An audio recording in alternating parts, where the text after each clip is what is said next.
Hiya, how you doing?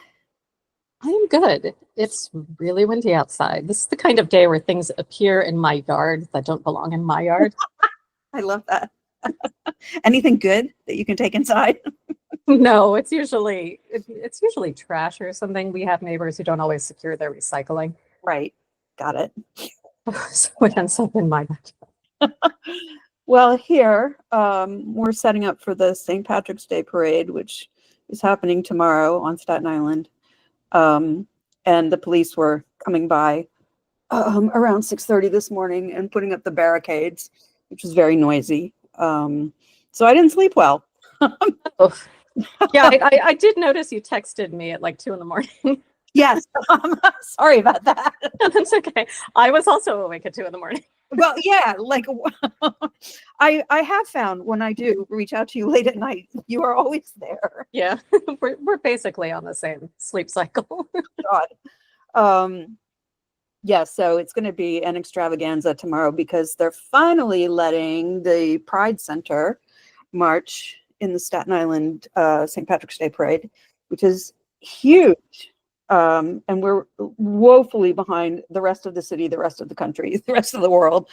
Yeah, we were talking about that over email. That was because of boycotts, right? Yeah, exactly. Boycotts work, as you said. So shall we indulge in our escapism? Sure. Okay. Well, welcome to Goodnight, Mr. Holmes, a podcast about the Granada Sherlock Holmes, which ran on ITV in the UK between 1984 and 1994, and ran on Masterpiece Mystery in the US around the same time. I'm Laura. And I'm Rachel.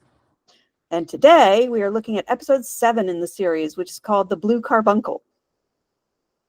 Which was published in the Strand magazine in 1892. Oh, cool. Excellent. So as the intro credits are rolling. This is so 80s. I know. Like the opening to The House on Haunted Hill, the Vincent Price version, where booms out again. So there's this lovely large blue gemstone, which, grows larger and then serves kind of as a frame for the story of itself. A poor Asian man finds it in a stream, and then as a rich man, he's killed, and then there's just scene after scene after scene of murder. So it's got a reputation kind of like the Hope Diamond, that doom will come to whoever owns it. And it's not the only, God, there's one of the Koh-i-Noor diamond that's in the crown, one of the crowns Camilla was supposed to wear it, but she didn't at the coronation because it's so controversial. But it's the similar type of, trope of this massive gem that brings death and despair to anyone who touches it. And the last scene is of a man presenting it to a woman. Here's a jewel that brings death and despair. I hate you, darling. Happy anniversary. Well, actually, Richard Burton bought the Hope Diamond for Elizabeth Taylor, so there's precedent. And that woman, I noticed, looks remarkably like the Duchess of Windsor, who was notoriously fond of jewelry. Although, obviously the story takes place, long before she was on the scene. And then we cut to the woman who's much older now. And she's in a carriage. And judging by the livery of her driver, she's extremely wealthy. Yeah, there's a coat of arms on that carriage. And they pull up in front of the Hotel Cosmopolitan. And then about 50 doormen swarm the carriage. My note is a herd of bellboys, right? Yeah. And one of them goes inside and places a call at the front desk. Yeah, and so the telephone obviously was invented in 1876. I just found this kind of funny. The first call Alexander Graham Bell made was to his partner, Thomas Watson. Yes, that's right. And he said, "Come here, Watson." And Watson said, "No." Slam. Come at once.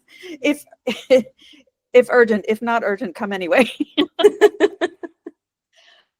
So then upstairs, there's a swanky suite with a Christmas tree, and a maid is kissing or mauling this butler. Yeah, they're in a compromising position. She's basically sitting on his lap. Yeah. And she answers the phone, at which point we learn that the wealthy woman is the Countess of Morcar. Is that a thing? I couldn't really. No. Okay, yeah, that's what I thought. It's a made-up title. And the maid and the butler, whose name is Ryder, are frantically pulling themselves together because the Countess is coming upstairs. I guess there's no elevator. And they They have a phone, but no elevator. They kick out a workman, Horner, who's been ogling the Countess's things, particularly her little silver jewelry boxes. Yeah, he picks it up and like holds it at arm's length, and ooh, yeah. And so this parade of doormen, bellboys, and looks like Christmas packages comes upstairs, led by the Countess. And the hotel, in the hallways and everything, it's decked out in spectacular fashion for Christmas. And that's something I love to this day about British hotels in Christmas time. They go over the top. It's incredible. And the Countess sweeps into her room, tips the entourage, dismisses them, and she seems the like most nasal voice. Yeah, she seems like a real sourpuss. Yeah, she does. And there's all this elegance, like she's got like a fur trimmed winter coat, and she just hands this one coin to a bellboy and says, yeah, here, you can split it among the three of you. Exactly. Thanks. She's got the most amazing resting bitch face I have ever seen. Oh, God. And she says to her maid that preparing for Christmas is an ordeal. Yes, the person who does all the work around the exactly. house. Yeah, that's really what you want to say to your maid. Exactly. Yes. So she rings for tea, and the maid starts preparing a bath, and then the Countess starts screaming. And she's looking at an empty jewelry box, one of the boxes that was on the desk, and saying, "No carbuncle! The blue carbuncle! It's stolen!" And then she looks accusingly around the room. And this actress, her name is Rosalind Knight. She would go on to play Prince Philip's mother in 2 early episodes of The Crown. Huh. The episodes about the marriage of Philip to Queen Elizabeth. There's another episode way later on with a different actress about this woman herself. But yeah, she's been in The Crown, which I thought was kind of cool. Huh. And then we see the workman Horner and his wife at a shop window, looking at a fancy doll inside. And Mr. Horner intends to buy it for their daughter, even though Mrs. Horner wonders if they can afford it. And Mr. Horner says it's Christmas, and he goes on about what a lucky man he has to have such a beautiful family. Mm-hmm. Me as good as a king. Yes. we must establish that this is an extremely loving family, but poor. Yes. At which point a policeman spins him around and says, "Spending the loot already, are we?" And arrests him for stealing the blue carbuncle. Horner is protesting that he didn't do it, but he's hustled into the paddy wagon and taken away while his wife looks on sort of disappointedly. Mm-hmm. And then we're at 221B, where Watson is on the front stoop taking his leave of Mrs. Hudson. And as he goes up the street, a man in uniform is carrying this large white goose, and he comes to 221B, and Mrs. Hudson ushers him inside. And I think what really struck me about the scene was the little boys, as we're panning in on 221B, there are these little urchins following along behind carriages and carts, sweeping the horse dung out of the street and into the gutter. Yeah, that was like an actual job. And I was like, who hired them? And are they just doing it in the hopes of a tip?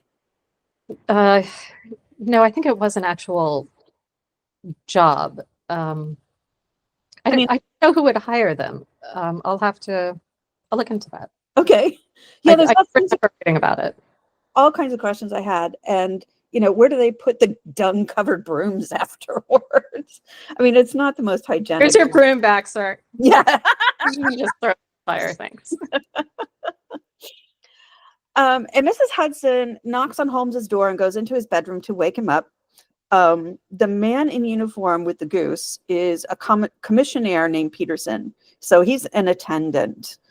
And Holmes tells him to put down his goose. And well, the scene where Mrs. Hudson wakes up Holmes, He's clearly been fast asleep because he sort of startles awake, Right. sees that it's her, and then puts his hand over his face. Goes, "Oh God, Yeah. please go away," which is sort of how I would wake up when I was in high school, and my dad would knock on my door to wake me up for school. Oh yeah. Yeah, same. Oh, my mom actually would at that point come in and tickle me awake, and I hated it. I hated it. My dad would just come again. Gotta get up now. My mom wasn't resting till my feet were on the floor. And when Holmes comes into the sitting room where Peterson is, he hasn't gotten dressed. He's still in his nightdress. He's put on a fairly plain robe, and he has like a scarf around his neck. And he starts searching over by the mantle over the fireplace, kind of nearsightedly, like I would do. Yeah. Yep. And he is wearing slippers. I did ascertain that much. I'm like, I don't think we've ever seen Holmes barefoot. But so the commissioner is carrying, in addition to the goose, a bowler hat, which is weird because he's already wearing a cap as part of his uniform. And Holmes is actually kind of kind. And he says, I too favor a goose for Christmas dinner. But Peterson says the bird isn't his. It's got a tag on it meant for a Mrs. Henry Baker, and the hat isn't his either. So Holmes asks him to sit down. He's very friendly with Peterson, and he even gives him a glass of sherry, like compliments of the season. Yeah. And yeah, he had said, there were peculiar circumstances around how he had gotten these, and it seemed like a matter for the police. So he talked about it with his wife, and she suggested that he go to Holmes. And Holmes, of course, has the wise Mrs. Peterson. Yes. And he ushers Peterson to a chair by saying, "Describe the circumstances," and that odd sort of loud emphasis every once in a while is part of his characterization as Holmes that I just find kind of fascinating. Yes. He does these kind of outbursts in cadence. Yeah. In like a regular sentence. I noticed that later on too. So Peterson's story is he'd been meeting with other commissionaires for a Christmas party. And on his way home, he encountered a man who's kind of drunk, carrying the goose, who is then set upon by a bunch of other drunk men, ruffians. And in the melee, the goose carrying guy accidentally breaks a shop window. And at that point, Peterson calls out, and the men, because Peterson's in a uniform, mistake him for the police. And everybody runs. The ruffians in one direction, the goose owner in the other, but he drops the goose and his bowler hat. And Peterson just wants to get them back to the rightful owner. So, as you said, too trivial for the police. And the fun part for me about this scene is that it takes place in Soho, and according to the story, the annotated, it's on Goodge Street. I used to stay around the corner at believe it or not, the Hotel Rathbone, which is wild because Basil Rathbone. Yeah. And between the hotel and Goodge Street is Charlotte Street, which has tons and tons of little restaurants and is a really fun little place. I love it. It's like my favorite street in London. But back then, it was very dingy and very drab and kind of deserted and not a great place. It looks like it takes place in an alleyway. Yeah. Well, there's a lot of that. It's in Soho. There are a lot of little like alcoves and alleyways.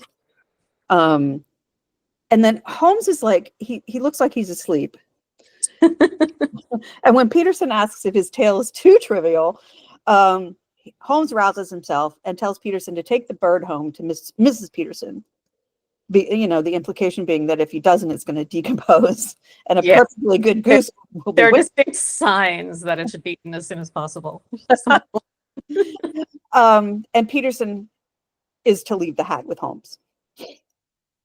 The Countess. And then Holmes returns to his bedroom and then like suddenly rushes back into the parlor to pause dramatically looking at the bowler for some. That's right. Yes. He's big on dramatic. It's Jeremy Brett and his posing. Yes. The Countess is back at the hotel yelling at the detective inspector that even though they've caught the thief, the jewel is nowhere to be found. And the inspector proposes offering a reward for the gem. But yes, the inspector's teeth are like gritted throughout this entire scene. She's yelling at him, but you still haven't found the jewel. He arrested somebody, okay?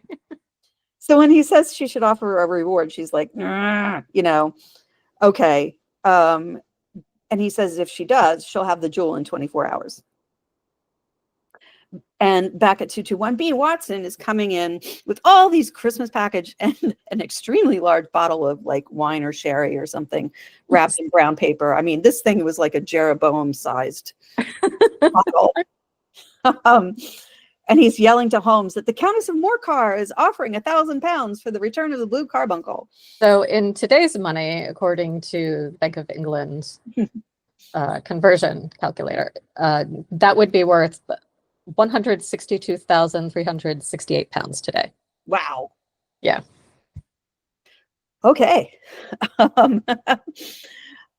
Watson's reading from the newspaper, and he says that Detective Inspector Bradstreet, so that's the DI's name, Of B Division, which is the area around Westminster.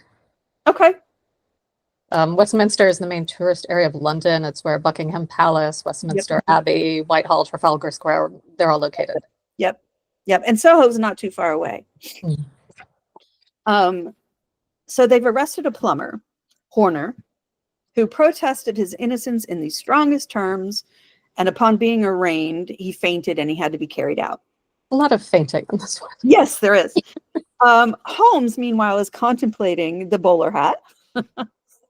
And he's still in his nightdress. He hasn't gotten up to He hasn't change. bothered to change, yeah. He tells Watson that it's trivial, though not devoid of interest. And here we go. Watson asks him what he can derive from the hat. And Holmes tells him it was accompanied by a goose. Watson takes a crack at the hat. He looks at it and sees that HB are the initials inside, but nothing else. And Holmes scolds him for being too timid in drawing your inferences.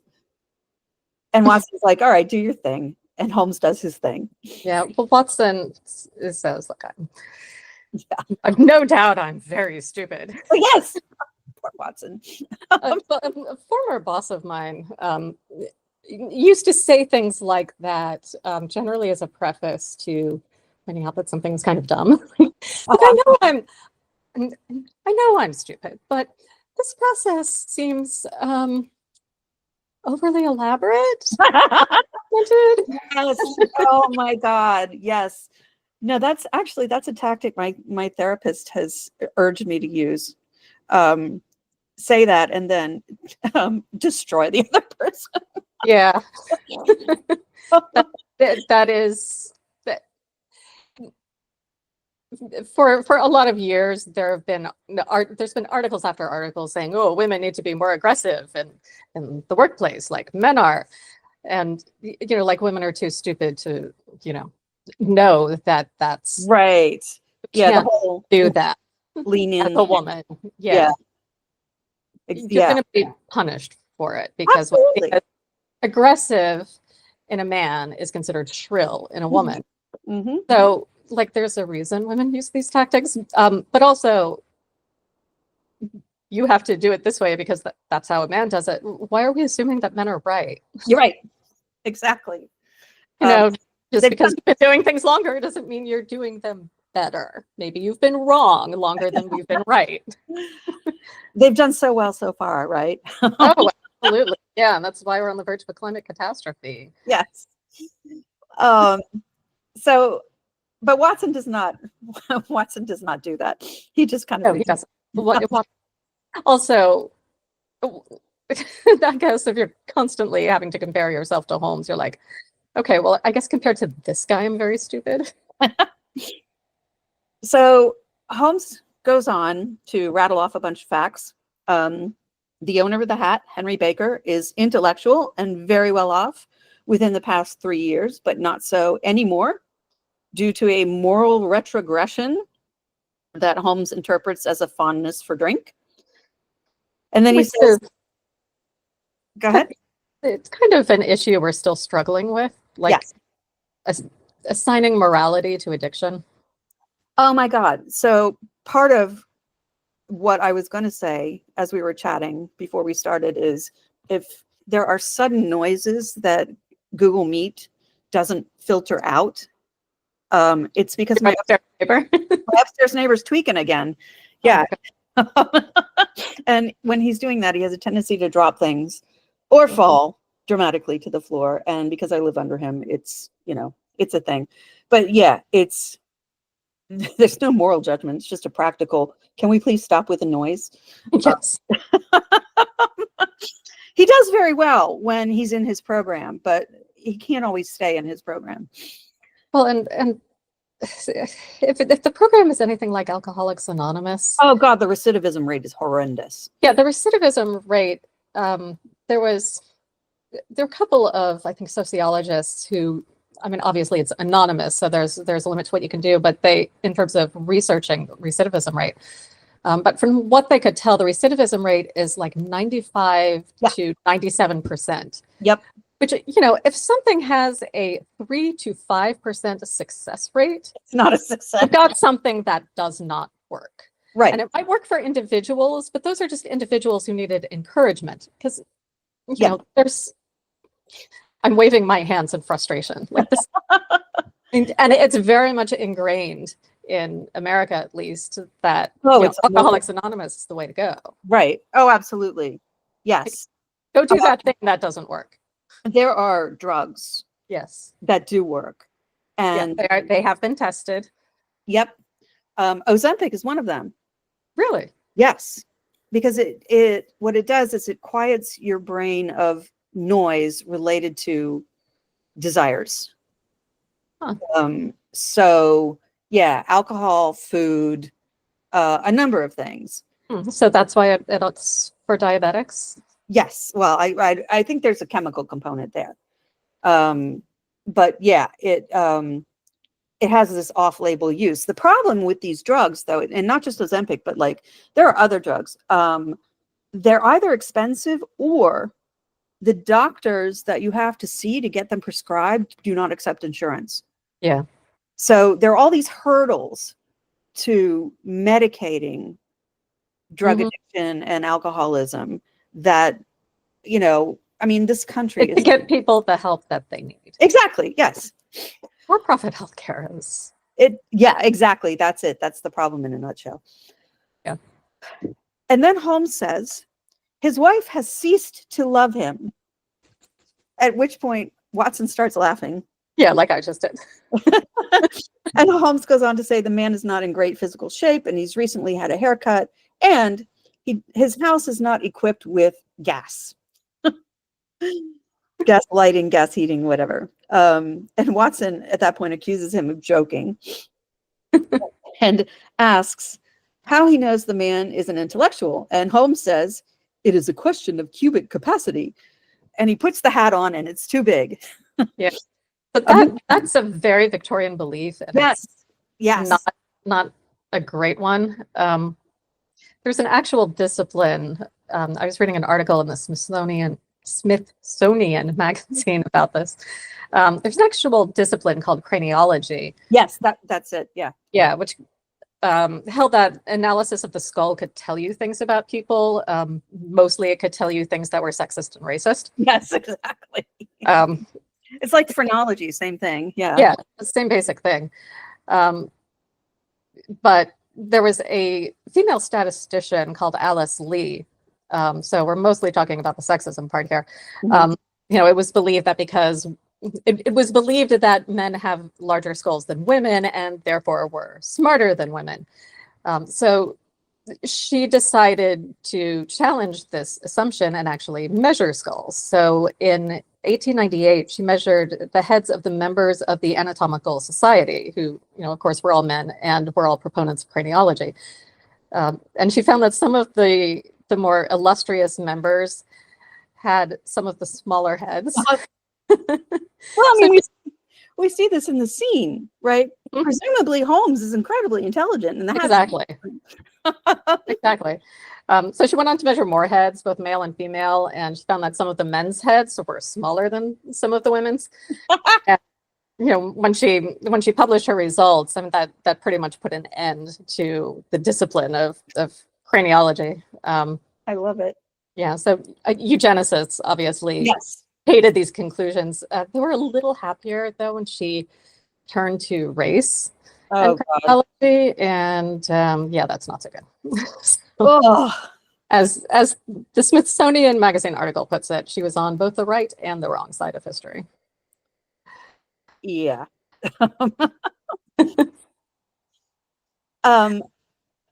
Back to the hat, Holmes tells Watson that it's an expensive one for 3 years ago, but the man's fortunes have not continued because he hasn't replaced the hat, even though it's beginning to show wear and tear. And there was something about an elastic band that I didn't quite understand. Yeah, something about a securer. Yeah. I tried to look that up. Secure on a hat, and apparently a popular search term is, what is the thing on a hat called? Oh God, that doesn't help. Yes, the result is basically, you mean the brim? Will we ever know what it's really for? There's also residue of recently cut hairs and sweat on the inside of the hat, which point to the haircut and the fact that Henry Baker is not very physically fit Because of the sweat. Yeah. As to how Holmes hot. Sorry? Maybe he's just hot. I was thinking that too. There are plenty of instances where even if you are very fit, you run hot or cold. Mm-hmm. I mean, this is in the dead of winter, so that might be a valid conclusion in some cases. Also a hat that's at least 3 years old. Yes. It's not like they had washing machines you could toss it into. Well, and that brings me to the next point, how Holmes knows Baker's wife doesn't love him. The hat had not been brushed for weeks. She's letting him go out looking shoddy, so she doesn't care. And as for the lack of gas in their house, there's stains from candles on the hat, so there's no gas lighting. That one made sense to me. Yeah. Then Peterson, the commissionaire, comes bursting in the door, and Holmes says, "Has the goose flown away?" And Peterson uncurls his fist and says, "See what the wife has found in its crop." And it's the blue carbuncle, of course. And before he does that, Peterson has said, "The goose," and Holmes says, "Does it come back to life and flapped off through the kitchen window?" So Holmes can make jokes. Yes. We've had that conversation in another episode. Yes. A little more whimsical than Watson likes to claim. So the crop is something that birds have that no other animal has, and basically it's like an adjunct to the stomach. And Holmes takes the gem, and he goes on about how valuable it is, and the reward of 1,000 pounds is not even a 20th of its value. Which means in today's money, it would be worth over 2.1 million. Yeah. And Peterson, at the thought of the reward, nearly faints. Right, he begins sinking to the floor. And Watson, meanwhile, is wondering how they're going to find Henry Baker. Holmes is writing at his desk, and by the time Watson's done wondering, Holmes has written an ad for the newspaper. Found a goose and a hat. Mr. Henry Baker can have them if he comes, to 221B. And he dispatches Peterson to place the ad in all the evening papers and gives him money to buy a goose to replace the one that Baker dropped. Watson asks what Holmes is going to do with the stone, and Holmes says, "I shall keep it in my museum." And keep it? Okay. We'll get to that at the end. Yeah. We're at the prison where Bradstreet is grilling Horner, and we learn that Horner has had a life of crime in his past until he married his very beautiful wife, at which point he went straight. And Bradstreet doesn't believe him and interrogates him about where the jewel is. I need that jewel. Watson is looking up the history of the jewel, and basically it's a rerun of what we saw in the intro to the show. It was found in China. It's not yet 20 years old, but Holmes calls it a sinister history. Mm-hmm. And then there's a knock at the door. The focus for crime, all the good stones are the devil's pretty pigs. Oh, yes. I love that. Yes. Yeah. Every I stand for a bloody deed. Oh, yeah. That's a good one. There's a knock at the door, at which point Henry Baker comes in. And Holmes invites him to sit by the fire, and he examines him a little bit, and he returns the hat to Baker. And Baker confirms that he's not well off. He needs the hat. Something about he can't go on wearing a Scottish bonnet, which, is a tam, basically. And Holmes says that in the case of the bird, we were compelled to eat it. And Baker kind of starts at this, and he says, to eat it. And Holmes says, well, the goose was going to go bad, so they had to, but there's another goose on the sideboard that is perfectly fresh. And Baker cheers up at this. Mm-hmm. And Holmes says they've retained the crop and the feathers and other inedible parts, and Baker can have them if he wants. But Baker says he doesn't need them. So it's clear he doesn't know about the carbuncle and the crop of the original bird. And that's the point at which Holmes completely loses interest in Baker and just turns away and Watson, you can deal with the rest of this. But he does want to know the provenance of the goose that Baker had purchased. And it's a goose club. Yes, Baker tells him about a goose club. Holmes has started I'm sorry. What? And Baker says he works in the British Museum. And Watson says, studying? And Baker kind of bows his head and says, studying, you might say. I help others with their studies. I have a knowledge of books. And here I can put in about the British Museum. Why are the pyramids in Egypt?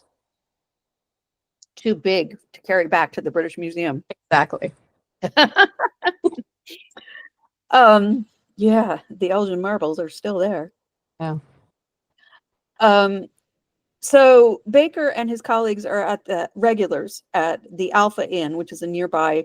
And yes, the British Museum is in Soho. And is a stone's throw from the Rathbone Hotel. Oh. Yeah. Practically in its backyard. That hotel is very nicely located. I love it. It is my home away from home, or it used to be when I used to go there all the time. So at the Alpha Inn, there is a goose club, and they give the publican a few pence every week, and they receive a goose by Christmas time. So it's kind of like goose on layaway. Yeah, I had that note too. Baker is attempting to get back his wife's affections and has told the publican that he sold some books to get some money for the goose.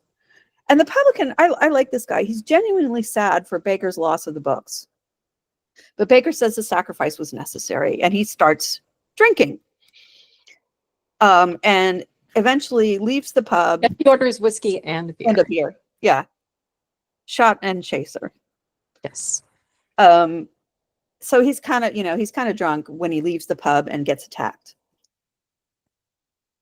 So he takes the new goose and leaves 221B. But as he's leaving, Watson asks if Baker has gas in his house, and Baker says he does not. So confirmation, Holmes was right on that. Of course. As Baker's leaving, Mrs. Hudson comes up with dinner. But to her disgruntlement, Holmes and Watson leave to pursue the case. Yes, they're not hungry, and Holmes says, let's turn dinner into supper while the clue is still hot. And Mrs. Hudson says, there's more than the supper will be. Exactly. I'm not going to warm this for you. They go to the Alpha Inn, and they order a couple of beers. And Holmes says to the publican, your beer should be excellent if it is as good as your geese. And Watson says that they know that Henry Baker, they know Henry Baker and found out about the Goose Club. Yeah, because the landlord is like, geese? What? Right. So the landlord says he gets the geese from a salesman in Covent Garden named Breckenridge, basically gives them a sales pitch. Holmes, at that point, overtips him, tells him to have a glass of beer himself, And Well, join us in a glass of beer, and then leaves. right, he like evaporates from the pub. Holmes, Watson like looks at his beer like very disappointedly. They're outside, and Watson's like, "Can we do this tomorrow?" Super, super cold, they keep saying. It's like a really cold night. But then we're back at the prison where Jenny Horner is visiting her husband, and she has doubts about his innocence, but Horner reminds her that he promised her on their wedding day that he was done with crime. So essentially, this is the scene that reminds us of the stakes of the game, that a rehabilitated criminal's reputation is on the line, wrongfully accused. Yes. Holmes and Watson are wandering around an extremely chaotic Covent Garden, and they find Breckenridge, the goose man. He's sold out of geese, but he'll have 500 in the morning, and he points Watson and Holmes to another vendor that still has some geese. But Holmes says, "You were recommended to me by the landlord at the Alpha Inn." And Breckenridge confirms that he sold geese to him. Holmes then asks where he gets them, at which point Breckenridge gets extremely angry. And I thought it was because he thought Holmes was trying to undercut him by going to the source. But no, he's been pestered and hectored. Well, he had already directed them to a completely different person instead of saying, "Oh, just wait, I'll have 500 in the morning." Right. Right. And he calls it an inquisition. And he says he's not telling where he got them. And Holmes says, "Oh, well, the bet's off." And Breckenridge wants to know what bet. And well, before that, Holmes is like, "I fail to see why you get so warm over a trifle." And he says, "You'd be as warm as me if you were as pestered as I've been," which is basically everybody working retail in the days before Christmas. that is true. I remember. God, I used to do wrapping as well. So then Holmes says, "Oh, well, the bet's off." And Breckenridge wants to know what bet. And Holmes says he's got a bet with Watson that the birds are country bred.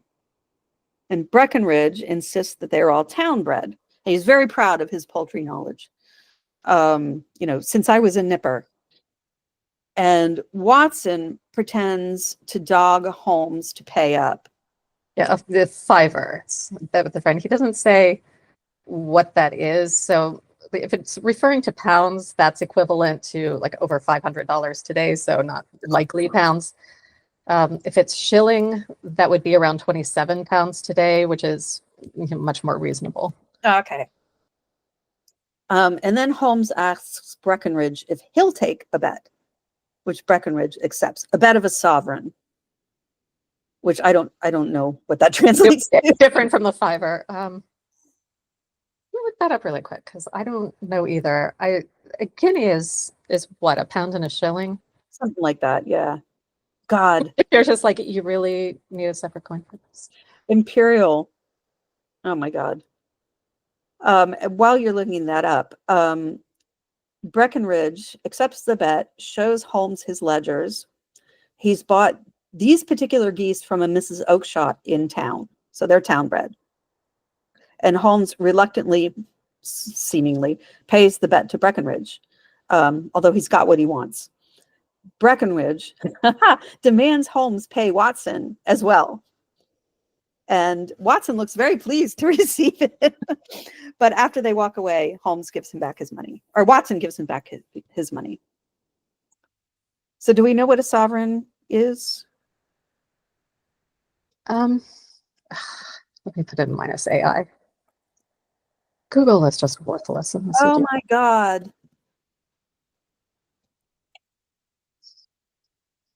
A gold sovereign is equivalent to a pound, while a gold guinea is worth 1 shilling more.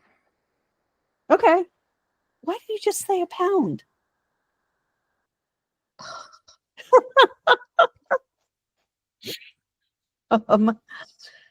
There's a museum somewhere in England where you can buy things with the old currency. It's like teaching younger about how it worked. And a friend of mine who was British went there with her father one year, and you're supposed to use these, like I said, to pay for things, and she could not figure out the calculations. So like she would turn to her father and say, well, what am I supposed to give them? Like, I don't know. But you grew up with this. Yeah, but it's been decades. I don't know. Right, right. There was a little girl in there with her parents, she was there to learn. She came up to the cashier in tears, just holding all the money they'd given her and just kind of dumping it on the counter. Just take it. Oh. Oh, is that your teacher friend? Yeah. Cool. All right. So Watson and Holmes walk away from the goose stand. And then another man comes up to Breckenridge, and we recognize him as the butler, Ryder from the Countess of Morcar's hotel room.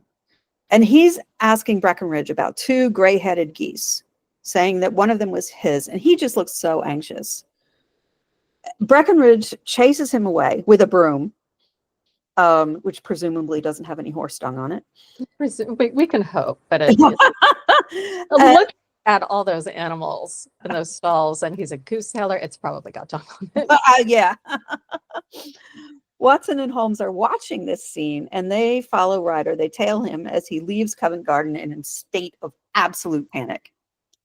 And when they finally catch up to him, Holmes says that he can help, but they need to go where it's more comfortable because it's freezing out. So they take it back to 221B.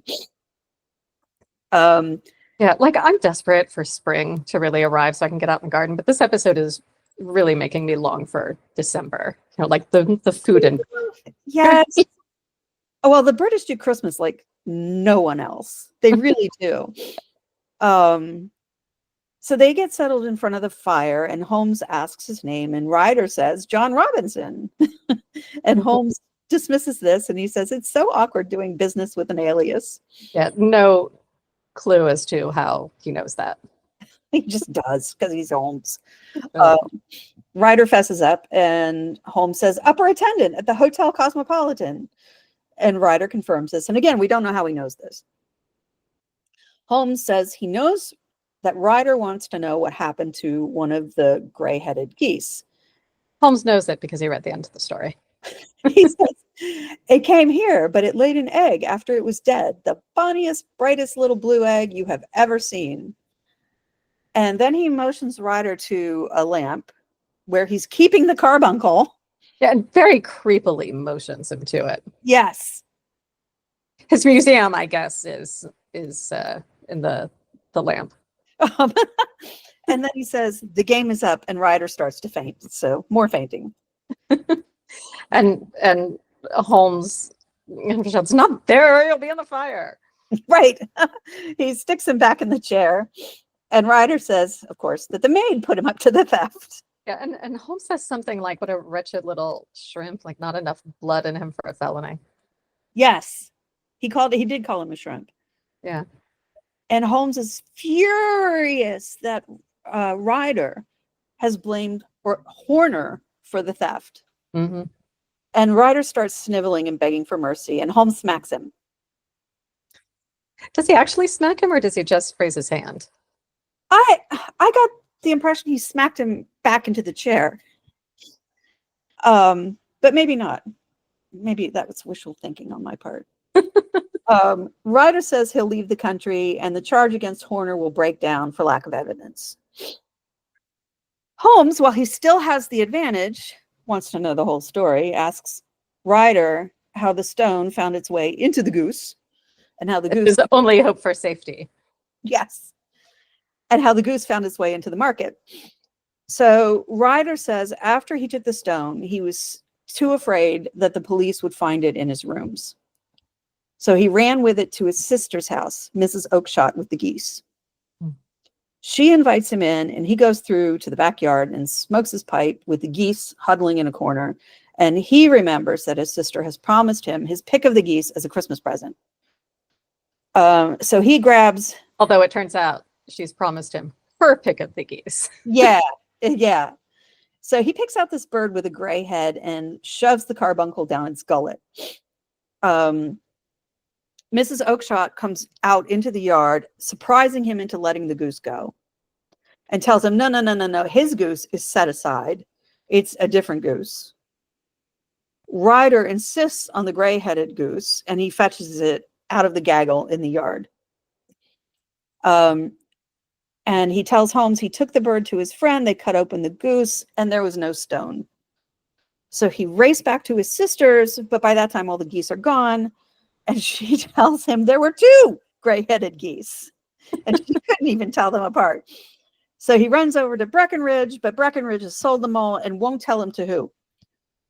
And Ryder gives Holmes this remorseful speech about having sold his character, and Holmes looks dismissive as Ryder is like sobbing, and then he just says, "Get Yeah, out. I'm a branded thief without ever having tasted the wealth."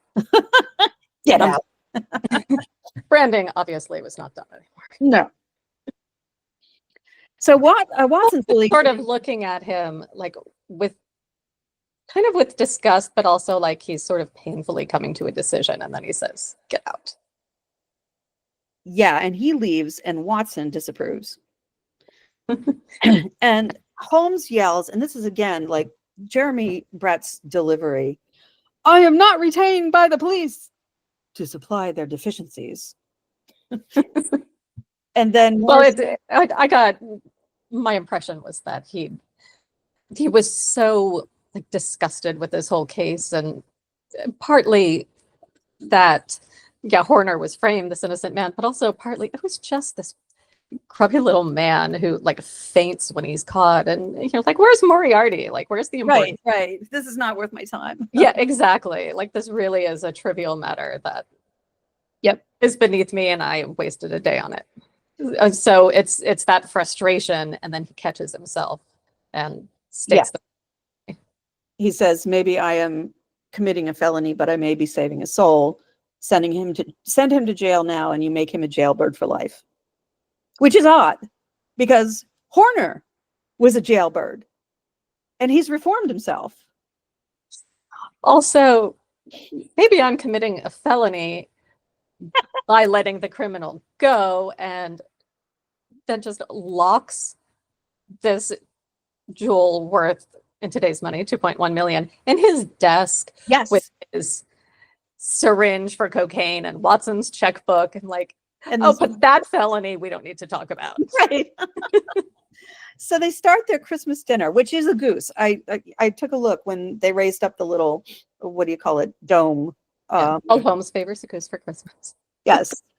But Watson says he can't eat as long as John Horner is in jail. So again, they're leaving Mrs. Hudson's dinner cold. We see Horner greeting his wife and children in the snow on Christmas Day. Yeah, because they got him released, which I don't know how they managed to do that without either the jewel or the thief. Did they just walk up and say, "Hey, I'm Sherlock Holmes. He didn't do it." Yeah. Okay. Right. So while we see this happy, reunion in the snow, what we don't see is Holmes giving back the carbuncle. And remember Peterson getting his 1,000 pounds? That didn't happen either. Yeah. The annotated doesn't have a definitive answer here.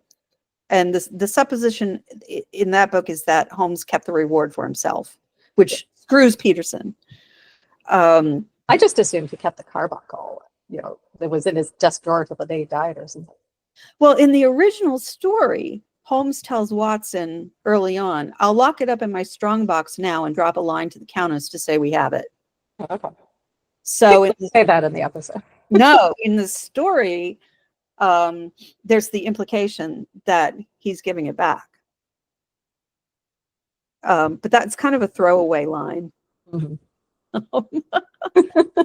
But I just love this one because who would think only Conan Doyle could put together a plot where you hide a gem in a goose.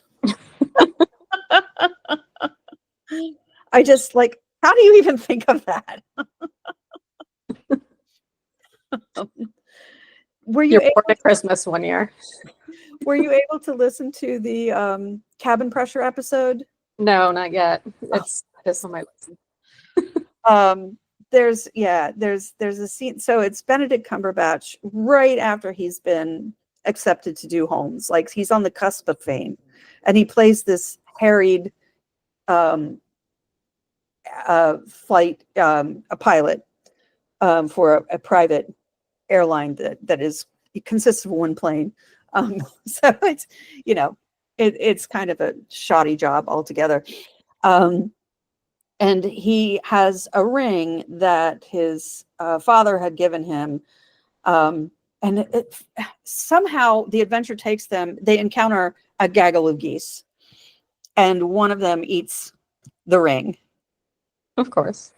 And because they're at an airport, they send each goose through the metal detector to find the ring.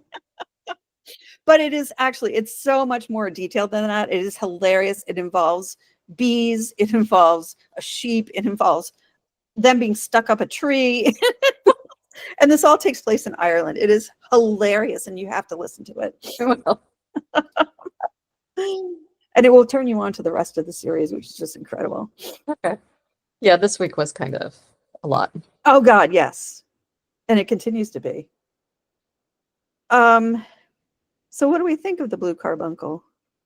I like it. It's one of my favorites. It's very memorable. Yes. But I like the whole holiday atmosphere. Me too. Me too. And Holmes spending half the episode in his nightgown. I know. And his floppy hair, like his hair's not slicked back. Yeah. Yeah, there's a docu-series. It's a mini-series. It's like 4 episodes on how, I think it's the Hotel Goering, which is this posh, it was Queen Elizabeth's favorite. Too posh for me then. How they prepare for Christmas. And yeah, it's 4 episodes of the decorators. They're a team of 2,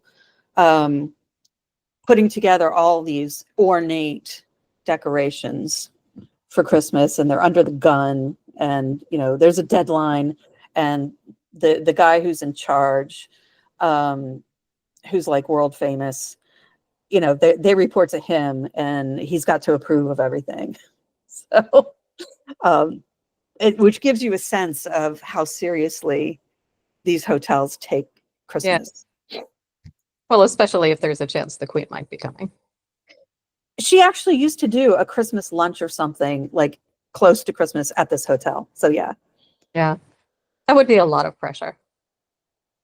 The last time I was in London was right before Christmas, a few years ago. And I was wandering around Piccadilly, which is where the Ritz is. And oh my God, the garlands, the wreaths, and this is just on the outside. Wow. Yeah, it was just incredible. Yeah, you don't see things quite that much here. No. We remember we used to, when we worked at Barnes and Noble in the offices on Fifth Avenue, they would decorate for Christmas. There'd be a tree and wreaths and things like that. Mm-hmm. But yeah, it's all kind of fallen away. Yeah. For whatever reason. I mean, usually it's cost. Yeah. Over the years, things got downscaled quite a bit. In general, yes, they have. Absolutely. We're not wearing furs or silks or yeah. Furs are heavy. Really? Yeah. Yeah, I have a mink that I got off eBay for $150, and it's beautiful. And it is heavy as hell. Huh. Yeah, I will never wear it outside. I will never wear it inside. I just kind of like stroke it occasionally in my closet. Well, maybe one winter if the power goes out, you can use it too as a blanket. Yeah, well, I do sometimes in the night use it as a blanket. Okay. I have cats who will act as that for me. Yes, you do. Yes. Blankets made of cats. So, what's on deck for next time? Hey, so that's all from us this week. If you've enjoyed the show and haven't subscribed yet, you can subscribe wherever you get your podcasts. If you want to support us, you can leave a 5-star review on Apple Podcasts. Tell your friends and join us next week when we will be discussing the Copper Beaches. Oh, the Copper Beaches. That's the one with Natasha Richardson. I love that one. Yeah, that one's fun. Cool. All right. All right. See you then. Bye.